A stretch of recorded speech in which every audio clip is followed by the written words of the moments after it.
Welcome students. उम्मीद है आप लोगों ने अपना पीछे वाला सिलेबस कवर कर लिया होगा। तो अब तक हमने जो किया वो मैनुअल अकाउंटिंग का पार्ट था। तो आज हम टैली के बारे में जानेंगे कि हमें जो अपनी एंट्रीज़ करनी है वो एक अकाउंटिंग सॉफ्टवेयर में करनी है जिसका नाम है टैली।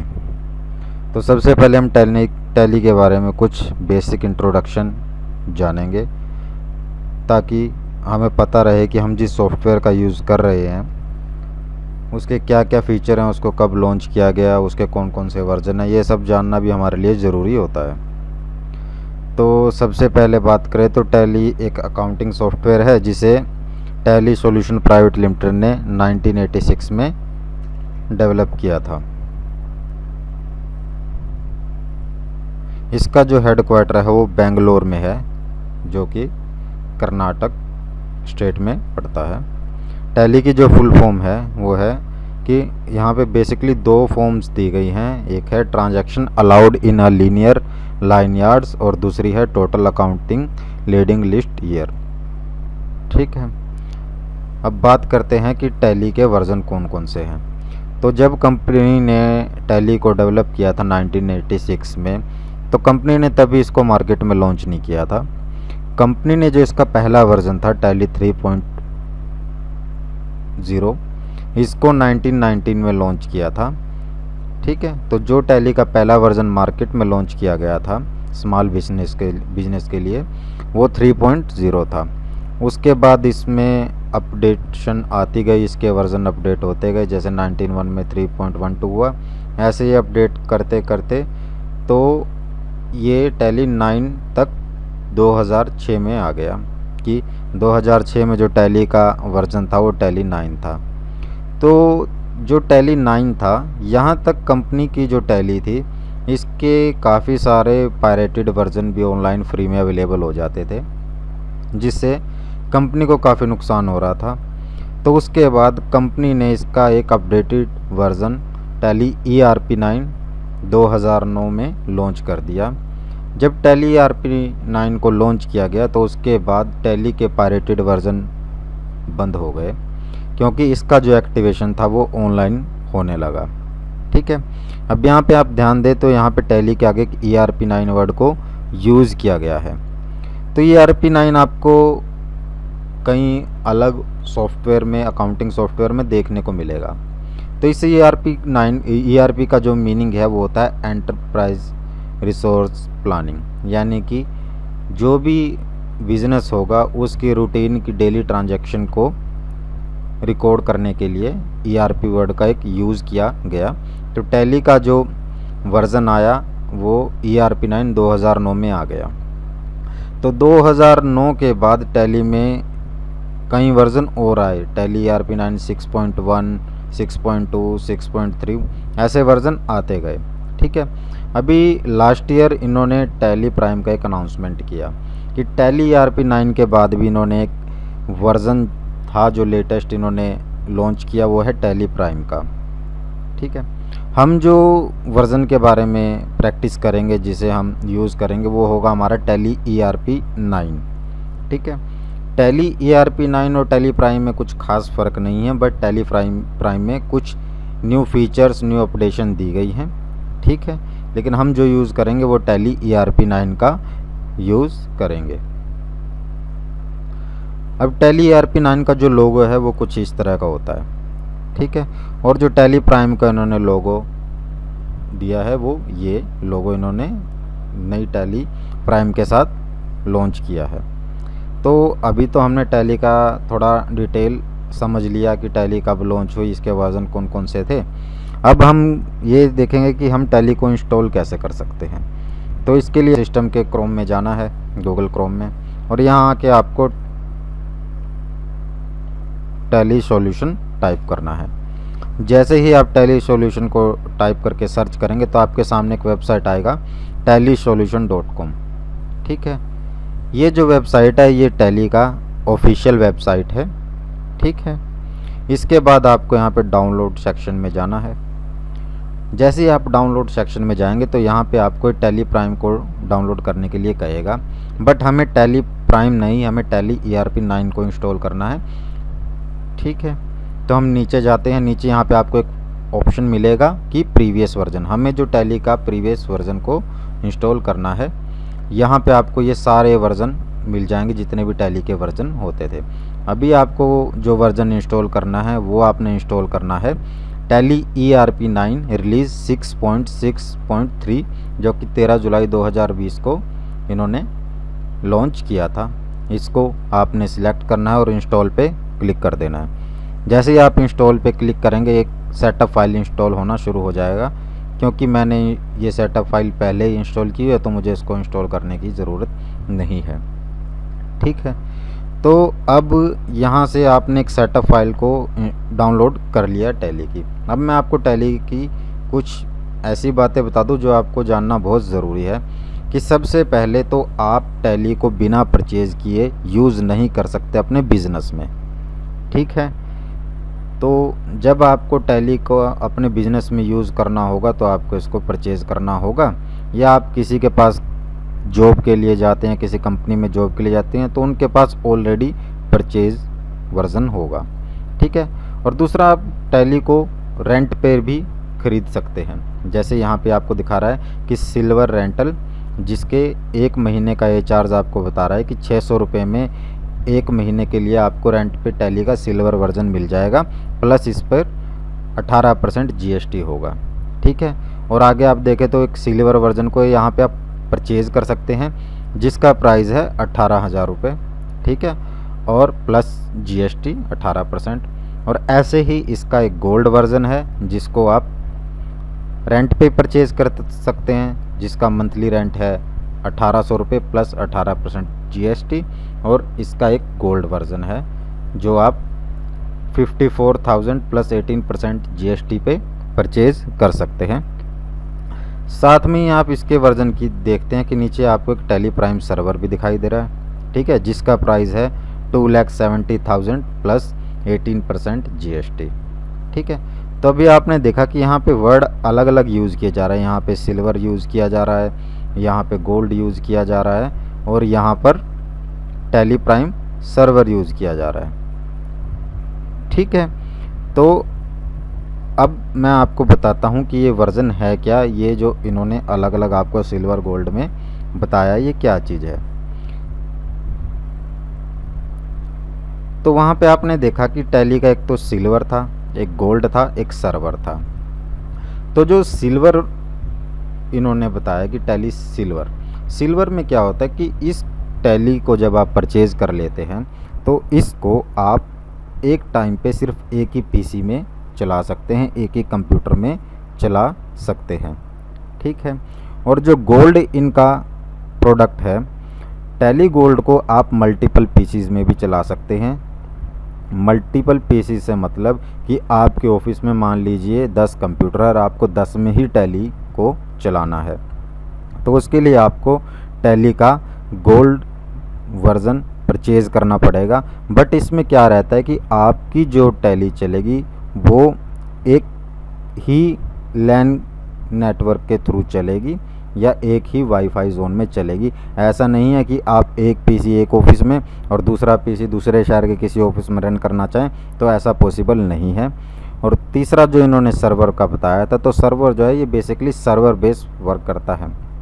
ठीक है, इसको सर्वर पे ही आपको यूज़ करना होता है। अब आप सोचेंगे कि जब हमें सारे फीचर रेंट पे मिल ही रहे हैं तो हम परचेज़ क्यों करें, हम तो इसको रेंट पे करके ही यूज़ में ले सकते हैं। तो जो रेंटल होती है, रेंटल में आपको टैली की जो भी न्यू अपडेशन होती है वो आपको फ्री मिलती रहेगी। आप जैसे 1 महीने के लिए परचेज़ करेंगे या 3 महीने के लिए परचेज़ करेंगे तो उस दौरान जो भी अपडेशन होगा टैली का वो आपको फ्री में मिलता रहेगा। ठीक है, लेकिन इसका रेंट आपको हर महीने, हर 3 महीने बाद, 6 महीने बाद, साल बाद, जितने टाइम पीरियड के लिए भी आप इसको रेंट पर लेंगे उसके बाद आपको दोबारा उतना ही पेमेंट पे करना पड़ेगा। और जब आप परचेज़ कर लेते हैं, मान लीजिए आपने एक सिल्वर प्रोडक्ट को परचेज़ कर लिया, ठीक है, तो परचेज़ करने के बाद जब भी आप टैली को परचेज़ करेंगे तो 1 साल के लिए आपको सारी अपडेशन फ्री मिल जाती है। कि टैली में जो भी अपडेशन आपकी होगी वो 1 साल के लिए आपको टैली के द्वारा फ्री में दी जाएंगी। बट जैसे ही आपका साल पूरा हो जाएगा तो आपका जो रिन्यूअल होगा वो आपका एक्सपायर हो जाएगा, ठीक है। और नेक्स्ट अपडेशन के लिए अगर आपको टैली की कोई भी अपडेशन चाहिए होगी तो उसके लिए आपको 20% परचेज़ की वैल्यू का रिन्यू के रूप में उनको देना पड़ेगा, ठीक है। अगर आप उसको रिन्यू नहीं करते तो आपकी टैली तो as it is proper work करती रहेगी, बट उसमें आपको कोई भी अपडेशन नहीं मिलेगी, ठीक है। तो अब हमने जो सेटअप फाइल इंस्टॉल की थी, अब हम उसको इंस्टॉल करके दिखाते हैं। तो यहाँ पर मैंने अपनी सेटअप फाइल को सेव कर लिया था। आपको यहाँ पर इस पर डबल क्लिक करना है। डबल क्लिक करने के बाद ये आपसे परमिशन मांगेगा, आपको इसको परमिशन देना है, ठीक है। तो परमिशन देने के बाद आपके सामने एक विंडो ओपन होगा जो कुछ इस तरह का होगा, ठीक है। यहाँ पर आप अगर ध्यान से देखें तो यहाँ पे आपसे एक पाथ दिखा रहा है आपको कि आप जो टैली को इंस्टॉल कर रहे हैं उसका जो पाथ है वो सी ड्राइव की प्रोग्राम फाइल में टैली के नाम से एक फ़ोल्डर क्रिएट हो जाएगा और वहाँ पे आपका जो टैली होगा वो इंस्टॉल हो जाएगा। बट मैं यहाँ पे आपको एक चीज़ क्लियर कर देता हूँ, जो न्यू स्टूडेंट्स को, जो नए पर्सन काम शुरू करते हैं टैली में, उनको नहीं पता होती कि अगर आप टैली को सी ड्राइव में इंस्टॉल कर लेते हैं, यहाँ से आपने टैली को सी ड्राइव में इंस्टॉल कर लिया, ठीक है, और आप उसमें अपना डाटा फीड करना शुरू कर देते हैं, आप डेली एंट्रीज उसमें अपडेट करते रहते हैं, तो बाय चांस अगर आपके सिस्टम का विंडो क्रैश हो जाता है, ठीक है, तो आपका सारा डाटा आपसे लॉस्ट हो जाएगा, सारा डाटा ख़त्म हो जाएगा, ठीक है। तो अगर आप फर्स्ट टाइम टैली को यूज़ करते हैं तो मेरी सलाह ये रहेगी कि आप उसको अपना सी ड्राइव में तो इंस्टॉल ना करें, आप उसको डी में करें, या आपके पास कोई और ड्राइव है तो आप यहाँ से सिलेक्ट करके उस ड्राइव को चूज़ कर लें, ठीक है। और आप उसको चूज़ करने के बाद नॉर्मली यहाँ पर इंस्टॉल पर क्लिक कर दीजिए। जैसे ही आप इंस्टॉल पर क्लिक करेंगे तो आपकी प्रोसेसिंग शुरू हो जाएगी। प्रोसेसिंग में थोड़ा टाइम ले सकता है और प्रोसेसिंग के बाद आपके सामने ये बटन आ जाएगा कि आपकी जो इंस्टॉलेशन थी वो कंप्लीट हो गई है, और आप जैसे ही यहाँ पे डन पे क्लिक कर देते हैं तो आपके सामने डेस्कटॉप पर एक ये आइकन आ जाएगा टैली ERP9 के नाम से, ठीक है। ये आइकन आपके पास आ गया तो इसका मतलब आपके सिस्टम में टैली इंस्टॉल हो चुका है, ठीक है। उसके बाद आप टैली को डबल क्लिक करेंगे तो ये आपके सामने टैली ओपन हो रही है, ठीक है। और इसको ओपन होने के बाद आपके सामने एक ये विंडो आएगा। इस विंडो में आपको कुछ ऑप्शन दिखाई दे रहे हैं, जैसे activate your licence, reactivate your existing licence, get a rental licence, configure existing licence. तो मैं आपको बता दूं कि एक्टिवेट योर लाइसेंस का मतलब क्या है कि आपने कोई टैली को न्यू परचेज़ किया है तो उसके लिए आपके पास जो सीरियल की आई है, ठीक है, उसके ज़रिए आप इसको एक्टिवेट कर सकते हैं। जैसे ही आप इसको अगर करते हैं एक्सेप्ट और यस करते हैं तो आपके सामने एक ये विंडो ओपन होगा जिसमें आपसे आपके लाइसेंस की डिटेल मांगेगा, ठीक है, एक्टिवेशन की मांगेगा, और जो आप अपनी मेल आईडी को रजिस्टर्ड करना चाहते हैं आप वो मेल आईडी रजिस्टर्ड कर सकते हैं, ठीक है। अगर आपके पास पहले से ही टैली है और आपके पास उसका रजिस्टर्ड आईडी पासवर्ड है तो आप उसे अपने सिस्टम में दोबारा यूज़ करना चाहते हैं, चाहे वो सिल्वर हो चाहे वो गोल्ड हो, तो आपको रीएक्टिवेट योर एग्जिस्टिंग लाइसेंस पे क्लिक करना है। जैसे आप इस पर क्लिक करेंगे तो यहाँ आपसे एक आईडी मांगेगा, आपकी ईमेल आईडी रजिस्टर्ड, और उसका एक पासवर्ड मांगेगा। जैसे ही आप ईमेल आईडी और पासवर्ड डाल के एंटर करेंगे आपकी जो टैली होगी वो एक्टिवेट हो जाएगी और प्रॉपर वर्क करेगी। और नीचे गेट रेंटल लाइसेंस है, तो रेंटल लाइसेंस का मैंने आपको बताया था कि आप टैली को रेंट पे परचेज़ कर सकते हैं, ठीक है। और उसके आगे है कि कॉन्फ़िगर एग्जिस्टिंग लाइसेंस। इसका मतलब क्या है कि मान लीजिए किसी पर्सन ने टैली 7.2 को परचेज़ किया था कभी, ERP9 से पहले की बात कर रहा हूँ, ठीक है। तो अब वो पर्सन जिसने उसको परचेज़ किया वो उसके लिए पेमेंट तो उसी टाइम कर चुका है, बट उसने उसको कभी रिन्यू नहीं कराया। ठीक है, तो आप चाहें तो उस 7.2 को ERP9 में कन्वर्ट कर सकते हैं। आपको कॉन्फ़िगर एग्जिस्टिंग लाइसेंस में क्लिक करना है, यहाँ पर उसके लाइसेंस की डिटेल डालनी है और यहाँ पे आपको उसका रिन्यू अमाउंट पे करना पड़ेगा। रिन्यू अमाउंट पे करने के बाद ही आप उसको टैली ERP9 में कन्वर्ट करके यूज़ कर सकते हैं। ठीक है, तो अब मान लीजिए कि किसी ने टैली को परचेज़ किया नहीं, बट वो टैली सीखना चाहता है, टैली में प्रैक्टिस करना चाहता है, तो टैली ने उसके लिए एक ऑप्शन दिया हुआ है, वो है ये नीचे वर्क इन एजुकेशनल मोड। ये जो मोड टैली कंपनी ने दिया था ये प्रैक्टिस के लिए ही दिया है कि अगर कोई बच्चा, कोई पर्सन प्रैक्टिस करना चाहता है टैली में, तो वो एजुकेशनल मोड में जाकर उसकी प्रैक्टिस कर सकता है। ठीक है, बट एजुकेशनल मोड में और परचेज़ किए हुए टैली में फ़र्क क्या रहता है कि एजुकेशनल मोड में आपको फ़ीचर तो ऑलमोस्ट सारे मिल जाएंगे, बट इसमें आप अपनी एंट्रीज़ की डेट है उसको चेंज नहीं कर सकते। मतलब जैसे ये नीचे दिखा रहा है कि the educational mode allows you to learn and use Tally ERP9 without buying a licence, कि आप बिना टैली का एक लाइसेंस परचेज किए हुए इसको यूज़ कर सकते हैं। You can work on data on your computer with some restriction, कि कुछ पाबंदियों के साथ आप इसमें अपना डाटा डाल सकते हैं। For example you will not be able to enter transaction for all days in a month. ठीक है, कि आप एक महीने की सभी तारीख में अपने डाटा को नहीं डाल सकते, कि जब आप एक एजुकेशनल मोड में टैली को यूज़ करेंगे तो उसमें आप किसी भी मंथ की सिर्फ 2 तारीख तक ही एंट्री पोस्ट कर सकते हैं। जैसे अगर अप्रैल मंथ की बात करें, आपको अप्रैल में एंट्री पोस्ट करनी है तो अप्रैल की आप 1 तारीख में एंट्री डाल सकते हैं, अप्रैल की आप 2 तारीख में एंट्री डाल सकते हैं, बट जैसे ही आप अप्रैल की 3 तारीख में एंट्री डालने जाएंगे वो आपको परमिशन नहीं देगा एंट्री डालने के लिए, वो वहाँ पे डेट चेंज करेगा ही नहीं। अगर आप मई मंथ में जाते हैं तो सेम मई मंथ में भी आप 1 तारीख को एंट्री डाल सकते हैं, 2 को डाल सकते हैं, लेकिन 3 तारीख को आपकी एंट्री की डेट चेंज नहीं होगी। ठीक है, तो आपको जो अपनी प्रैक्टिस करनी है वो एजुकेशनल मोड में करनी है, अगर किसी के पास परचेज़ की हुई टैली नहीं है तो जैसे आप इस पर क्लिक करेंगे तो आपके सामने ये एक सरफेस आ जाएगा। ठीक है, तो इस तरह आपको अपनी टैली को इंस्टॉल करना है। ठीक है, और जब आप अपनी टैली को यूज़ करेंगे तो नीचे आपको यहाँ पे टैली का वर्ज़न दिखाएगा।